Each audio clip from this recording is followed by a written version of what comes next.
এবার থেকে মোবাইলে রাখতেই হবে এই অ্যাপটি, কোনোভাবেই করা যাবে না ডিলিট।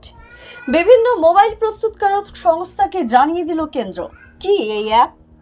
एक तरफ जहां दूरसंचार के आधार पर देश का एक एक नागरिक कनेक्ट हो रहा है, वहीं दूरसंचार के आधार पर कई ऐसी शक्तियां भी हैं जो इस दूरसंचार की सुविधा का दुरुपयोग करके लोगों के ऊपर फ्रॉड कर रही हैं, लोगों का पैसा ले जा रही हैं, लोगों के फोन्स चोरी कर रहे हैं, और उसकी सुरक्षा में जनता की भागीदारी हो, इसके आधार पर संचार साथी ऐप का नियम हमने बनाया है। সাইবার সুরক্ষা আরো আঁটোসাঁটো করতে সরকারি অ্যাপ সঞ্চার সাথী এবার থাকতেই হবে মোবাইলে।